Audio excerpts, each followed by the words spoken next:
May the 29th, 1999 ushered in a new dawn for Nigeria. On that day, the military handed over power to a democratically elected government, and it's been 20 years of unaltered democracy, democratic rule since then. Good afternoon and welcome to Standpoint. I'm Ibrahim Shita.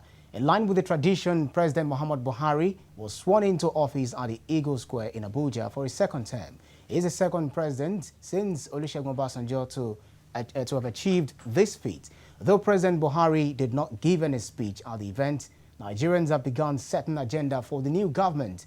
And I have with me in the studio to look at the challenges before the new government, the Publicity Secretary of the APC Lagos Chapter, and also in the studio is a Public Affairs Analyst, Agba Jalingo. The APC Publicity Secretary is Joe Igbokwe. Thank you so much for joining us on the program Standpoint, gentlemen. Now, Wednesday, Nigeria celebrated 20 years of unbroken democracy, but some Nigerians say there is little or nothing to celebrate about, as the problems that bedeviled the Nigerian people 20 years ago are still the same problems they face now. So some even argue that these problems have gotten so worse with time. What's your reaction to this? Let me start with you, Joe Igbokwe. Well, let me say that problems are part of life. You cannot solve all the problems in this world till we all die, as long as the world exists. So if anybody says that we have not been making progress, I don't think it's true. At least stability for 20 years. Democratically elected government has been here for 20 years. Because no matter how worst or how worse a civilian government be, is better than any military government all over the world. No matter how bad it is better. So you're saying that problem is something that we must always contend with. Yeah. But the issue is not whether there is problem or not, but the problem seems to be even worse, seems to be even posing a lot difficult than it used to be for the past 20 years. No, I don't think so. It's just that, well, we are talking about the 20 years, but don't forget that if you fail to do what you're supposed to do, you pay for it. There are certain things we did not do. Things were not put in place. And that's why it looks as if we are still suffering. Well, some of these problems, we'll definitely talk about them in the course of the program. Agba Jalingo, President Muhammad Buhari surprised many Nigerians when he did not make any speech during the inauguration on Wednesday. And then some Nigerians are saying that, well, the reason, maybe why he's not making that speech is something that irked so many Nigerians. He missed an opportunity to probably address some issues. Do you think? Well, after 4 years, I think that Nigerians should get angry rather when there's no action. We've heard a lot in this country. We've heard quite a lot, and in any case, he told us that he's going to address the country on the 12th of June. That's what he said. It's a tradition to address us rather, but honestly, I am also tired of hearing these people talk to us, these politicians. We need action. And if Mr. President can get down to start working, it would be better for me. But I'm still surprised that even up till now, we haven't had a chief of staff. We have not had any appointment. I don't know whether he's working alone, because even by this morning, I would expect that Mr. President will still be busy. And to be able to do any official work, he will need at least a chief of staff. And some people around him to be able. I know that the ministers will still have to be confirmed by the National Assembly. He doesn't need the National Assembly to get to work. I wasn't bothered by the fact that the President did not talk, because we hear him every now and often. And not just him, we hear government officials tell us all So you manner believe of if he had spoken, or if he had spoken to Nigerians, it will just be a regurgitation of the same things we have been same hearing. old story. Yeah, so we just need him to get down to work. We need a lot of work. He has made a lot of promises to us the past 4 years that we did not see in the past 4 years. Maybe quite a few things were done, but largely, most of the things that Mr. President promised us did not come in these last 4 years. And it is better for me to see him get down to work than to give us another speech that made really. Agba Jalingo wants to see the President of the Federal Republic of Nigeria get down to work. And then, whether he likes it or not, he's faced with a long list of challenges. And then, what do you think he needs to do to turn the fortune of this country around in the next 4 years? Work. What kind of work? Infrastructure, security, agriculture, education.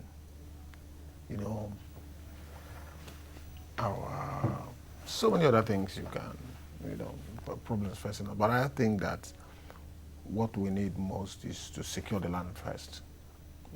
We are having security issues. And investment is a coward in the sense that no business will thrive in when you have acrimony division and probably, you know, anarchy. Business cannot thrive. And I think he has done very well in the area of security, even though we still have challenges. Because I remember people were coming to Abuja to bomb Abuja, bomb United Nations headquarters, bomb police headquarters and all that. We don't see that anymore. Before, youth corps are not posted to certain areas in Nigeria. But now I don't think it's like that. Even though we still have pockets of those things, but, you know, it's more of communal clashes that have been there for some time now. But I think we need to focus more attention on security issues.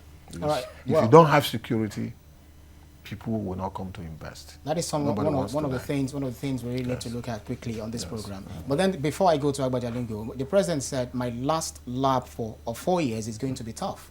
So is that to say that the past 4 years wasn't tough enough? Or what more interpretations would you like to give to his thoughts? There's a tougher, toughest. You move, you know. If you're saying that you're going to step on toes, it means that when you get there, okay, no, this is the final lap. So whatever you did not do, there may have been certain things he's holding to himself, waiting to get a second time to be able to conclude the matter. Do you think it's really going to be tough? Because even recently, the president gave a directive to to clear the gridlocks on the Papa Tinkan Island, and then it's just still there for them to evacuate. No, it's going to be. I work in Apapa, so it's not something you can just overnight. It's not possible. Those trucks are for businesses. We have to manage it. There's a new parking lot they built. We have to move the trucks to that. I work in Apapa, so I go there every day. So it's not something you cannot. I know I stopped on the bridge. When he gave that directive, the following day I was heading to Apapa. I didn't see any truck on the bridge, and I took a photograph and I posted. That was by accident. And yes, but day before yesterday when I was driving to Apapa, not on the coal bridge, on Apapa. So we're going to Apapa, I saw some trucks, and I stopped. I called the officers and said, look, it's well, guy, you know, these things are not something that you can do in a day. You have to put a lot of things in place. Management, where would they be? Well, a lot of issues. Okay. A lot of issues that time and space will not permit me to discuss. Right. A lot of issues. That is taken. But then he's saying that the president is going to work, and then it's going to be toughest to put it in his own words. Do you think we are on a right trajectory, that the president is really going to surprise Nigerians in terms of getting so many things right? You see, once bitten, twice shy.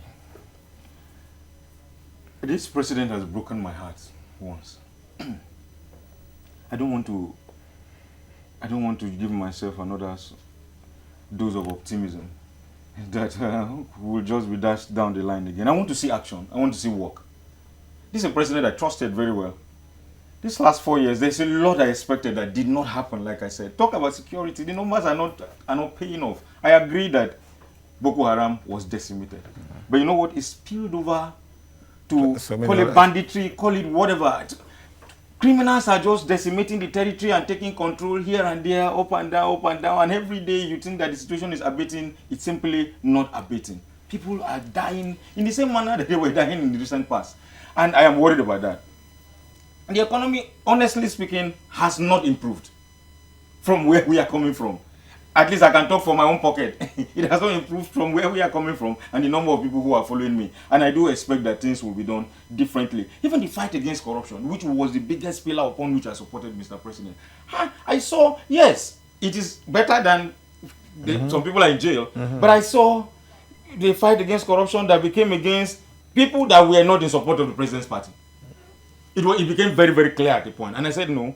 If you must fight corruption, be blind. And we are hearing that it's going to be tough. There's something inside of me that is always tempted to trust President Buhari.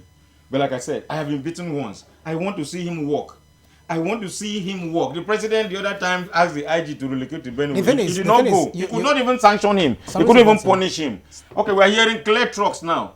He works in the port, like he said. Officials are beginning to build excuse. When we hear executive orders, we expect them to be implemented with fiat. If not, somebody should have advised him before giving that order. Because you don't throw executive orders around unless you are properly advised. And if the president knew that that order was not going to be executed with the executiveness that it requires, it shouldn't have been given at that particular point in time, because that is what we keep seeing on a papa every now and then. Presidents, governors, ministers giving these orders that nobody bothers to implement. After 1 week, the officials will go back to bed and all right, I want to see action. This is one. I'm not very hopeful. This is one fear that Agba Jalingo has expressed about the government of President Muhammad Buhari.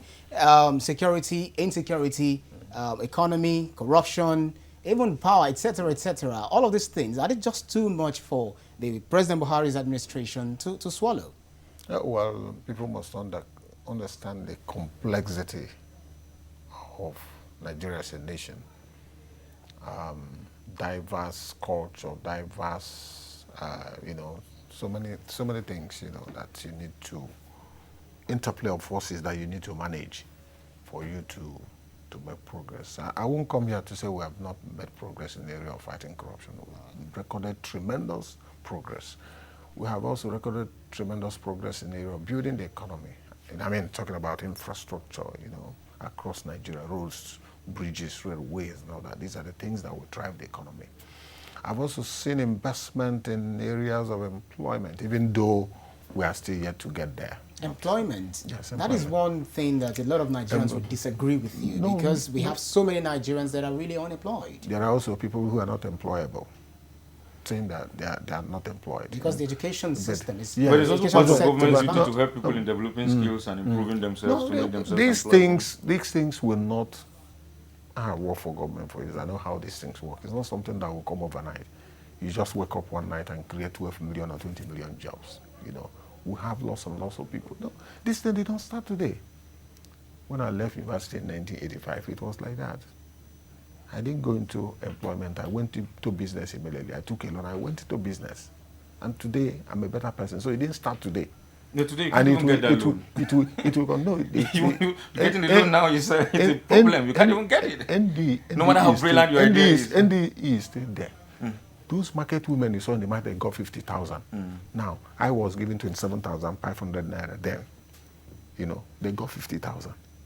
You want to compete? Let me. I want to make a point. I want to make a point. So, somebody wanted to be a governor, and he needed to. Let me just say quickly. He needed to go and empower some people, and somebody came up and said, "Look, they will 10,000." I said, "Man, 10,000. What's it going to do? What's it going to do? 10,000? But 10,000 can buy you a big, 2 baskets of tomatoes, and you sell it. You make up to 5,000."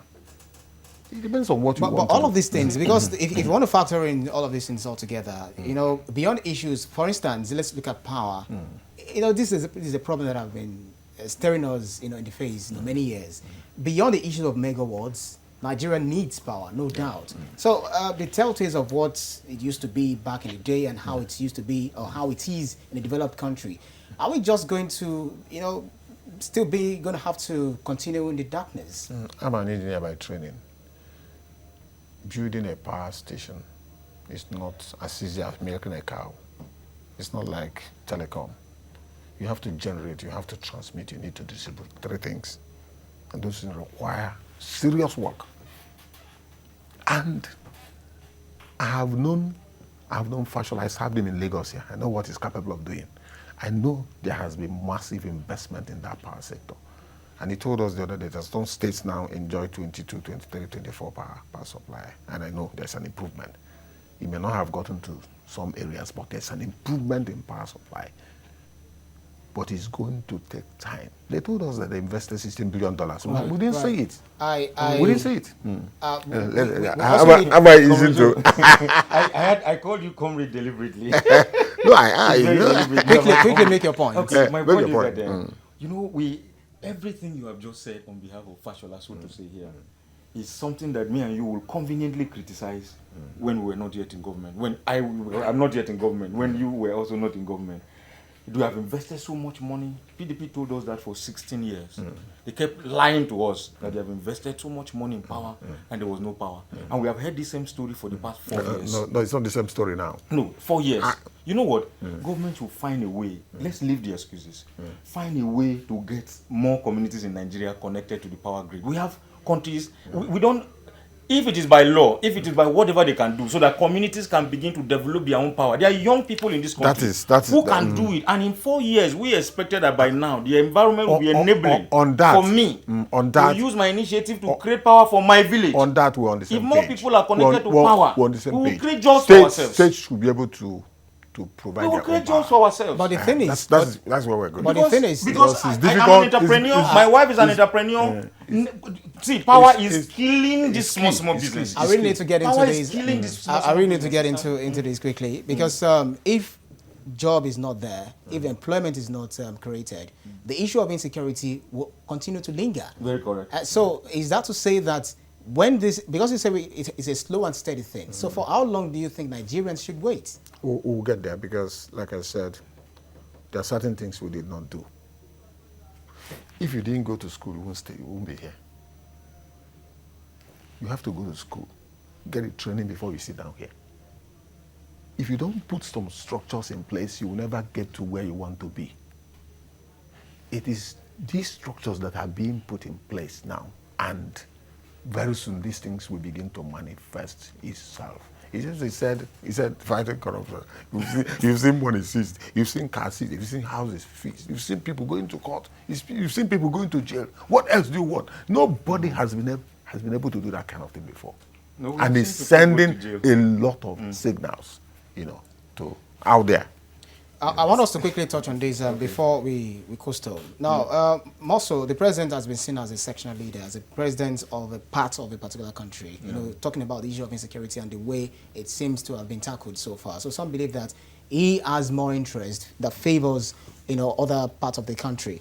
So do you think, what do you think the president needs to do to ensure that he's the government, or he's for everybody and not exactly for nobody? You see, in a multicultural country like Nigeria, there is no president that will come that will avoid those accusations. I am one person that has no problem with where anybody that is appointed into an office comes from. I'm sorry if anybody feels differently about it, but the way I'm wired, it doesn't matter to me anymore. The only problem I have with the people that the president is putting in position is that we are simply not seeing results. If we're seeing results, who cares? Even if the 11 player, I don't know, if Donald Trump has become president of America, he's been accused of being a president of the alt-right. When he was Obama, he was accused of something. The followers will always want to cocoon you into something. You understand? That is not to say they are wrong, but what I'm simply saying is that I've not heard that President Buhari went to bring somebody from Cameroon or somebody from Niger to come and do anything. Everybody that has been appointed into his government is in Nigeria. As far as the person is qualified, as required by law, I sincerely do not have any inch of problem with it. What I have problem is that we are not seeing results. 4 years after, the results are not coming the way we expected them to come, and we are saying, and I'm afraid. My comrade is still telling us the same thing we have been here. Before you comment, it's a gradual process. And then we are investing money. The results are going to come. Right. This refrain we have heard for 16 years. So many for people. 20 years now, actually. When are we going to see? If you use 20 years to practice madness, how many years? Okay, quickly, we need to wrap on these notes now. I've read so many things, and I've heard a lot of people make comments as regards this just concluded administration, and then now having a new administration inaugurated for the next 4 years. And they said that the government has done so well. That look at education, it has done so well. Look at Anchor's almost every strata is also doing well. Also, the rice production and all that. It may be slow, but there's a steady progress. So, are you saying that the next level is really going to be on a very positive note? That in the next 4 years, Nigerians will be very happy that they are under the president's administration. Next level will begin to reap from the hard choices that we have taken. You begin to witness what we called, delayed gratification. Something coming up after delayed gratification. Delayed gratification is saving for the rainy day. When you are, it's just like passing through the Niger Bridge now. You will see a new bridge coming up. Inside the river there, inside the river Niger, you have almost a 15-story building structures in terms of foundation. You are not going to see that one. Foundation is the strongest part of any building. but you are not going to see it. That's where the bulk of money goes. You are not going to see it.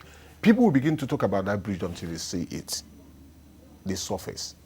So you have to dig. Then you now get to the foundation. You now begin to see the edifice. That's where we're going. It's a struggle for a new Nigeria. It's not easy for people to do away with their old habits. Habits of stealing, habits of taking away project funds and sharing it. $16 billion could have done, somebody analyzed it, what would have given some 15 countries in Africa light. But some of this money went away. And you can't just eat your cake and still have it. We have also to you are convincing us that the issue of security, the issue of insecurity will also be a thing of the past. You know, no. Even America, as I speak to you now, is still having problems with insecurity, shooting all over the place. You will still have criminals. Whatever, if you like doing it. And don't forget, these things are coming from the side, even in Castina, the president place. These things are coming from there. Some people will tell you, oh, he has all these savage chiefs from the north, but look at what is happening. So it's neither here nor there.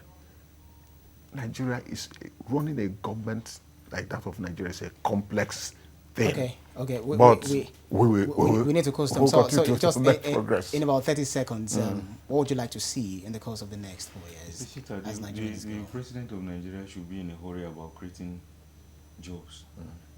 I was thinking that the Lagos-Calabar Railway, I've been hearing that for about 10 years now in the budget. I was thinking it was going to start. That can give 20,000 people jobs. Lagos can. I want to see projects going on that can give people jobs. The president should also take seriously the idea of connecting rural and more communities to internet and power so that people can buy themselves, create jobs for themselves. It's important to do that to check criminality. If not, your point is made. I'm not hopeful. Your point is made. You just have to be hopeful in this country. You will not satisfy Agba. That's APC Secretary, Lagos State, Joe Igbokwe, and also Agba Jalingo. Thank you so much. And that's our package on today's edition of Standpoint. Thank you so much for watching.